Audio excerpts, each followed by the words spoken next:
This is Rise. Let's lock in with the goal of changing one life at a time. Yours. Together, let us rise up, inspire, strengthen, and elevate our minds. It's time to rise on the voice of Nassau Community College, 90.3 WHPC.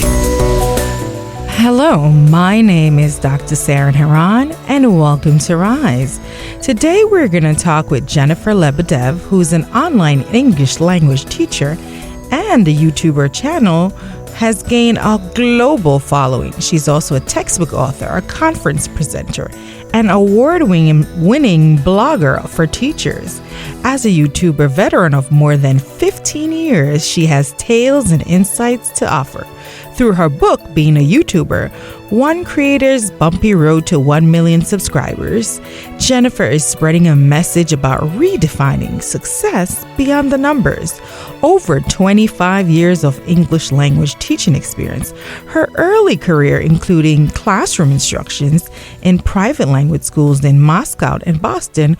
While still working in traditional classroom, Jennifer provided teaching training, role in program administration, and published an in-house series for writing skills. Jennifer was also a Pearson writer teams for vocabulary power and next generation grammar, for which she also served as a video grammar coach, presented at regional and international conferences.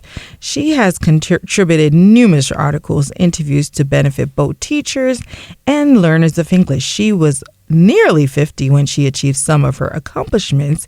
Here today to talk about how moms and others can successfully set and attain personal, professional goals and inspire you to do the same. Jennifer, welcome to Rise here on the voice of Nassau Community College, 90.3 WHPC. Hello, Dr. Saren. Thank you for having me, and hello to the Nassau community. Wonderful. We are happy to have you today. And most importantly, I'm so excited to just have this conversation with you. I know everyone is listening, can't wait to talk about, you have so much accomplishments behind your name. But I want to first talk about, why did you decide to become an English teacher? That itself is a story. So did you know I was supposed to teach Russian? Oh. I was originally certified to teach Russian at the secondary level in the state of Pennsylvania. So as an undergrad, I knew I wanted to be a teacher. I like languages. I took Russian for 4 years, Japanese for 2. And right after graduation, I did my teaching practicum in Pennsylvania, got certified, and I ended up in a classroom where there were native Russian speakers because Wow. Pittsburgh has a population there. Mm-hmm. So basically, I was in a classroom with people who spoke more proficiently and fluently than I did. And I had trouble at parent-teacher conferences. And I thought, okay, so yeah, I could gain teaching experience, but I really need to up my game with actual Russian. I knew graduate school was probably in the future. I did take a little bit of a break from academia because I needed that. Right. So that's another tale. I took a bit of a digression there. I went into the cruise line industry, but eventually I found my way back into graduate school. That took me over to Russia. And as I was doing my studies, I decided to take on a part-time job. I responded to an ad in the paper. They were looking for native speakers who could teach English. And I decided to give it a try. And that's how I started teaching English as a foreign language, first one-on-one. And then I ended up in a private school teaching classes to kids, teens, and adults. And I really discovered how much I loved it and felt that that was my true calling, to teach English, first as a foreign language. And when I came back to the States several years later, I decided to get certified in ESL. So in a roundabout way, I am a teacher, and it just happened to be English that ended up being my true calling, not Russian. Interesting story, interesting journey. Now, we're going to talk about you turning 50. Take us back to that moment, because that was the moment that changed a lot of things and kind of redefined, in addition to you being a teacher and all the other things that you're doing today. Well, first, I'm one of those people who did hide my age in the past. But we all do. I don't know, but now I'm open about it because I feel it's one more thing that if I can do it, maybe it will help others. Yes, I agree. Why hide? Why hide it anymore? Yeah. I should celebrate the fact that I've had 50 years, 50 good years to build and grow, and hopefully maybe with some luck, I'll get 50 more. But when you hit those big round numbers, you become reflective. And I'm the kind of person who also gets sometimes not quite overwhelmed, but those questions come up like, wow, 30, that's old. Like, I guess I should do this, this, and this by that time. Or then 40, wow, that's really old. What have I done by 40? So I have these ideas of, have I done enough? And where am I right now? And then the big 50, I'm like, oh my gosh, like, yeah, half of it's gone, isn't it? Yes. And so it happened in 2022 that I hit my 50th birthday and I was going to hit the 1 million milestone on YouTube. So it really was a time to celebrate and reflect, because there were things to celebrate and be very grateful for. But at the same time, I wasn't completely happy. I wasn't completely healthy. And I knew that I needed to pause, reflect, and take stock of what was going well and what needed to change. And that's where I was when I wrote the book. Interesting. Now, many of us, we call it our midlife crisis. For our listeners who who are listening in and probably are saying, oh my God, this happened to me too. What are some of the feelings that you were feeling? I know, other than your age, if you want to share with us some feelings that you were feeling at that point. Did you feel like you should have accomplished more? Did you feel like you don't have enough time? What were some of the feelings that you were feeling? I think it's that there's always at least two ways to look at a situation, especially your own life. You can see it positively and negatively. You can celebrate, or you can fill yourself with regret and doubts. And I was torn between the two approaches to reflection. I can definitely be grateful for things that I've been able to do, but I really did question, have I done enough? And what are my accomplishments? And can I call myself successful? Am I really happy? And I really just needed to find some answers. And it really became a moment. It was the start of self-growth. It was a search for answers. So for me, it wasn't just the regular experience of hitting a big number like 30, 40, 50 really was a time to take stock. And I needed to calm myself down and find inner peace. I was losing that sense of balance, I think, by 50, that whatever I was doing didn't feel sustainable. And I knew that I needed to make some lifestyle changes. Well, I'm happy that you were able to. So we're going to talk. You are a YouTuber. And share with us, why did you decide to go online? Like, you're teaching English, this is your passion, and now you're going to go, online where you could connect with so many people, especially in today's society, which is what everybody's on YouTube, if you ask me. Seems like it today, doesn't it? Yes. Yeah. So I just feel that, again, life takes me in different directions, and I've learned to embrace those bends and turns and the bumps too. So I was a classroom teacher. And then the other thing I always wanted to be besides a teacher was a mom. And so my son was born in 2005, my daughter 2007. Between the two, I had stepped out to take a textbook contract. So my daughter was born in 2007 and the series came out in 2007. So I didn't see an easy path back into the classroom doing full-time teaching and handling a commute. Commute was rough, and I really wanted the kids to be more at the center of my life. I wanted to be with them. And I was searching for a way to combine teaching and motherhood.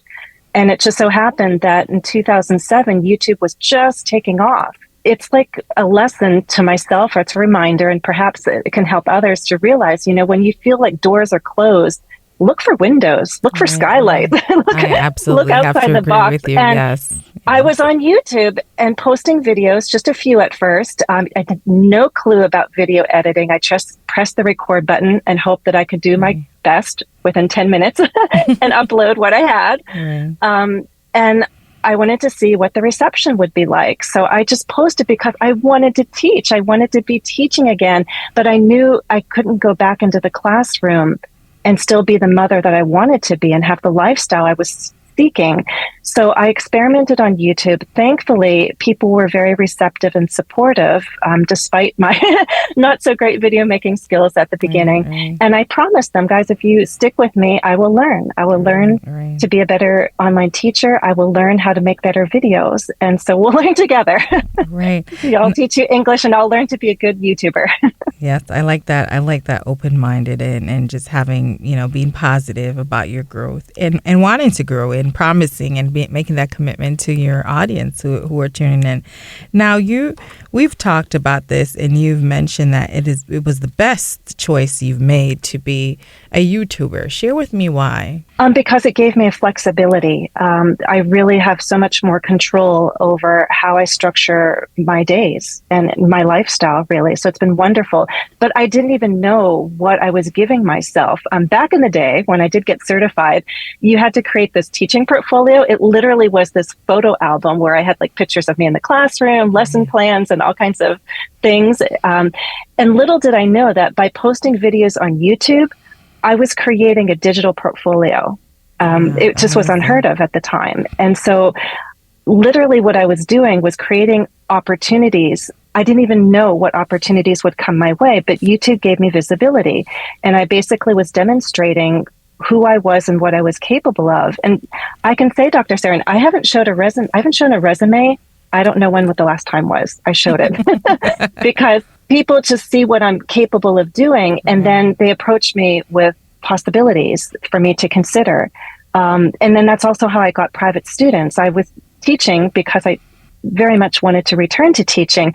But all of us basically on YouTube in the first few years were doing it for free. There was no hint of monetization. So we were doing it out of interest, passion, and love. Right. And then when I realized, if I'm going to keep doing something online, I guess I need to contribute to the household income. So I made an announcement saying, guys, I'm offering private lessons now. And in less than 24 hours, I had enough private students because all this time, all those months, actually a couple years, I had just been sharing videos and instruction. So by the time I offered paid instruction, it was very easy to get the initial students that I needed. And then other work opportunities followed. So it's been wonderful for giving me flexibility and opportunities. Amazing story. You are listening to Rise on the Voice of Nassau Community College 90.3 WHPC. My name is Dr. Saren, and today we're talking to Jennifer Lebedev, who's an English language teacher. She has her own YouTuber with global following. She's a textbook author, conference presenter, an award-winning blogger for teachers. She has her book that you could get, One Creator's Bumpy Road to 1 Million Subscribers. Jennifer is spreading a message about redefining success beyond the numbers. Over 25 years of English language teaching experience. Her early career include classroom instruction in private language schools in Moscow and Boston. And she's also worked for Pearson Writing Team for Vocabulary Power and Next Generational Grammar, for which she also served as a video grammar coach. She was almost 50 when she achieved some of her accomplishments. Here to talk about how moms and others can successfully set and attain personal, professional goals and inspire you to do the same. Now, Jennifer, as we're talking and those that are listening are thinking, oh my God, maybe I could go online. What do you want to say to those individuals who are considering going online? What first steps do you think is essential for one to take when making such a big decision? I guess the first thing is to decide what are you going to share and why and with who. So everybody has talent, skills, knowledge, stories, and it could be educational, could be inspirational, could be entertaining. So you have to just decide what is it that you feel you would like to share with others, and identify that first. And it has to be something that you're really passionate about, because there are times, where you're going to have to put in those hours and put in the time. So it should feel enjoyable and not like work. So choose that first and foremost. What are you going to share? And then the second thing is make sure you have the courage just to go ahead and don't wait. Don't keep waiting for this perfect moment or, oh, I'm not ready yet. I need to learn this. I need to learn that. you get some basic knowledge and then just go for it. You can start with small steps these days, because back in the day, we only had long form videos. Right. And today you can use your phone and do short forms. On YouTube, it's shorts. On Instagram, it's reels. So you can start with your phone and start with 59-second videos. And some people say, oh, I don't know if I could ever do that. It's like, I don't know if I like myself on camera, I'd get nervous. And I say, think about who you want to reach, right. Especially if you want to help someone. And that's your motivation. I remember, Dr. Stan, about a month or so ago, before the hot season came, I had the AC serviced in my office, which is up in the attic. And the guy came and he did his work. And as he's leaving, he was really curious and he said, I noticed your YouTube play buttons on the wall. And he asked me about it. So I told him. And he was surprised. He said, you just seem so normal and average. I'm like, well, that's what it is. The normal average people just sharing their stuff on YouTube. Right. He said, I don't think I could ever do that. I said, yes, you could. I said, there are contractors posting their stuff on YouTube. Just think about what you know now that you've started this job. How many years are you into this? And you have experience. Think about the kid who's just starting out in your field or who's in trade school and doesn't know what you know. Could you share something of value within 59 seconds? And when you turn on the camera, that's who you're talking to. That's who you're helping. That should be your motivation. So you just think about, what can I share? Who am I going to help? And then go for it. Share it. You're not aiming for perfection. You're aiming for just a quality contribution. Now, our listeners and our college students may be wondering, how did you grow your subscribers? I know a lot of YouTubers, you watch their videos and they encourage you to subscribe. How important is that for you to, have subscribers, and how do you grow? How do you suggest our techniques that one could apply to grow those subscribers? Well, I readily admit that I'm not the best expert on the how-tos. So my book is not about how to gain the million, how to make $1 million, because I don't have $1 million myself in the bank. But I can tell you how to survive and how to endure and how to have fun doing it. But I will say this, it doesn't have to take over your life. Some people believe that you have to churn out content 24/7 and live your life online. But I say that you'll only sustain online activity if you lead a healthy lifestyle offline as well. So please keep that in mind. So I do think it's a matter of sharing things with passion, sharing things authentically. Don't try to be someone else. Just be yourself. People say, oh, but you're trying to get like viral videos. I'm like, no, you're not. If it happens, great, but that can't be your goal. You're turning on the camera and you're recording with a purpose to share. And if you reach one person and reach them effectively, that's already enough.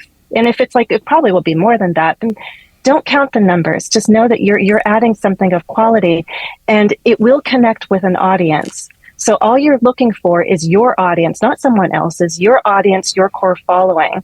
And you don't need to work to please everyone in the world. You just need to find your core audience, and it will resonate with that group of people. And that's going to be enough. I talk about in the book, finding your inner rock star. And it's, again, not trying to be like someone else, but it's identifying those qualities, those skills that you admire in another person that you would like to develop in yourself. And that's the part of you that you share. So it helps me sometimes to remember who my inner rock star or stars are. So that, some people do get critical and it's not constructive, but just plain critical. I remember, okay, well, I'm not their rock star. That's not what they're looking for. They're looking for a different style. And that's okay. Just like on TV, they can turn the channel. Yes. It's okay. Yeah. They could look for something else. Audience. Yes. I think that's very key. Now, one thing that we're definitely going to talk about is obviously, you gave some great tips about turning the camera and just getting started. But we want to talk about the bumpy road. We don't want individuals listening to think that, it's just a walk in the park. There was no hard work. There was no real dedication, which like you mentioned, you talk about this in your book, but we just want to talk about it for a little bit. What are some bumpy roads that most people don't talk about as being a YouTuber? I think it's not the how-tos, but the hows. How do you feel sometimes? That you sometimes question, did I do enough? Was that a good job? you get tired. For me, the bumpy road was a lack of self-care. There was a time where I really felt like my body was just falling apart from head to toe. And I write about some of the problems that I had, from tension headaches to back issues to a patulous eustachian tube, which is basically like a constant echo in my ear. Yeah. So every time I would record, my ear would plug up and I would lose my concentration. It took me forever sometimes to record things because I was speaking with an echo in my head, which is really, really distracting. Right, and basically what I discovered is that all of these problems were messages to me from my very own body saying, stop, slow down, take care of yourself. And I just kept trudging on, pushing on. No, got to get that video out every Thursday. Got to do this, got to do that. And I was being my own task mistress, and it just wasn't sustainable. And as much as I love my work, you can't do anything 24/7. It's like I love chocolate, but I can't have it for breakfast, lunch, and dinner. So I needed to pull back.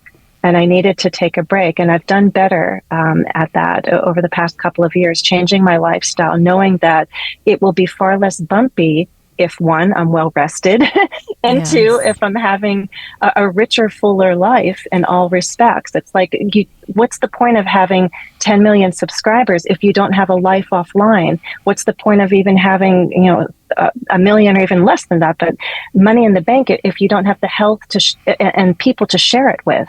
So I really decided that it can't be about the numbers, and I can't be about pushing myself to constantly meet expectations. I will deliver better and longer if I take care of myself. And I really needed a wake-up call. And some of it came from my very own students who were recommending books to me. So my own students introduced me to authors like Louise Hay and Wayne Dyer, and a number of others that really helped me. Atomic Habits was another book recommendation from a student.